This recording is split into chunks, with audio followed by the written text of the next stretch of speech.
Ardent, Tuesday, April 7th workout of the day. You are starting with some strength. We're going to work through some old school bodybuilding today, getting some pulling in. We're going to begin today on a 15-minute clock. It's just a running clock. You're going to start with 8 bent over rows. You're going to work through 20 shoulder taps and then 30 double unders. You're going to rest 1 minute and then continue through as many rounds as you can do. Two things in this, though. This is not designed to be speedy and fast. Slow down and steady, quality work, and then just working through, chewing through rounds, right? Just kind of constant movement beyond your resting time here, right? That's what we're after. And 2 is trying to find the appropriate weight here. So making sure that if it's a little bit heavy, then we'll, or a little light, then we're going to adjust reps accordingly that way. But starting with the bent over row, if we have a barbell, right, a bent over row would be basically generally lifting the bar up to a deadlift position. He will then hinge with a slight unbuckle of the knee, and he'll keep, you can see a good angle here, almost a deadlift angle. Bar stays nice and close to the body, and he just squeezes and pulls with these elbows nice and close to the body, right? Pulls right up to that sternum.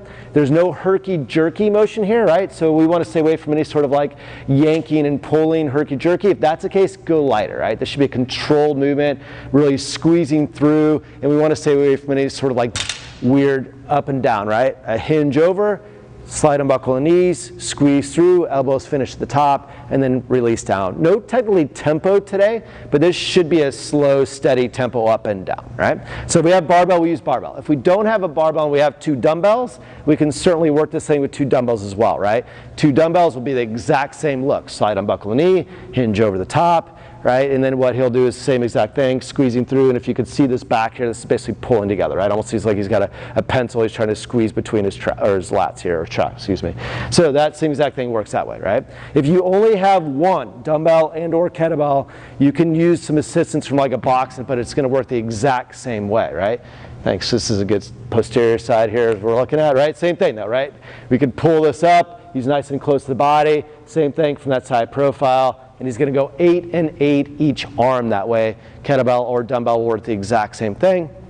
But you can get some assistance so you're not like falling over the side, but keep your upper body nice and still, right? So that will be your bent over rows. He will then work to 20 shoulder taps, so getting into a good plank position. In that plank position, he will then get everything nice and tight, and he's going to tap to the opposite shoulder. This is probably optimal to tap to opposite shoulder. He's going to do the best he can to keep his body nice and still, completely engaged in the core is where he's after here. And he's going to work through a total of 10 and 10 each side. That's 20 total. All right. He'll then hop from that. We will then do 30 double unders. If you have double unders, great. If you don't, just work through 30 single unders. Worst case scenario, we don't have a jump rope. You guys can just do like toe taps. So like to the dumbbell or to the kettlebell, he would just actually just alternate legs, just tapping in a jumping motion, right? So that will work if you don't have a rope. You'll then rest a minute, keep moving through. Several rounds should probably be happening here. If you don't know the weight on a bent over row, again, work to the point where you find you have to like kind of jerk too much, then stop there or work downward from there. But it should be something that's kind of heavy to be able to pull. We'll then follow it up with a 4-time workout. This is going to be kind of quick here, hopefully. 50 kettlebell swings, 50 dumbbell clean and jerks, 50 dumbbell snatches. 1 dumbbell is what we're after here on the clean and jerks and the snatch. So starting with the kettlebell swing, we only have the heavy one here that Sean's going to demo with. A good kettlebell swing. We're looking for American swing, so this thing's going to go completely overhead. He'll hike this thing over, extend rapidly, good hinging motion, and finish overhead, right? We'll work through 50 of these. If you have a kettlebell that's extremely heavy for you, then you can just go to a Russian swing. In other words, if you're not able to control it over there, just go to a Russian swing, something right at eye level or so would be fine. If you're a little light, then you're just going to go a little quicker through here. But you're going to start out with 50 of those. You'll then work into ideally 1 dumbbell would work into a clean and jerk. You will be alternating these, and you're going to, on the clean and jerk, more or less go from a hang position. So you'll have this hanging below, you'll go to a clean and then jerk, bring it down to the shoulders, alternate hands. And much easier if you bring it to the shoulders and alternate hands on the way down in between there. So that will be 50 of those, all right? 25, 25. He'll then work immediately into a dumbbell snatch, which means both bells are going to go ahead and touch the floor, and then he'll work through that same alternating motion as far as hands go, right? 50 of those. We don't have a dumbbell, right? Then we can work through a kettlebell, But a kettlebell is going to be, everything's more or less going to be from the hang position, and you're not going to alternate hands. Maybe you go like set to 5, but generally the same premise. These are a little bit harder, and again, we have a heavy kettlebell for you to demo here. So that clean and jerk will work the same way.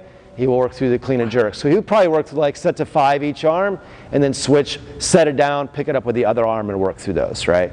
So that would be the easier way to do that portion. Kettlebell snatch is the exact same way, kind of that hang position, finish directly overhead in one motion if you can work through that all the way to the top, right? Maybe 5 in the right, 5 in the left, right? A little bit harder as far as maybe if you have a heavy kettlebell, but same thing going on there. 50, 50, 50. I would imagine if you have the right weight here, you're going to shoot for like a big unbroken set of 50 kettlebells and maybe some big sets of the clean and jerks and snatches and try to hang on, trying to work through some speedy kind of complete intensity here. All right, that's your Tuesday, guys.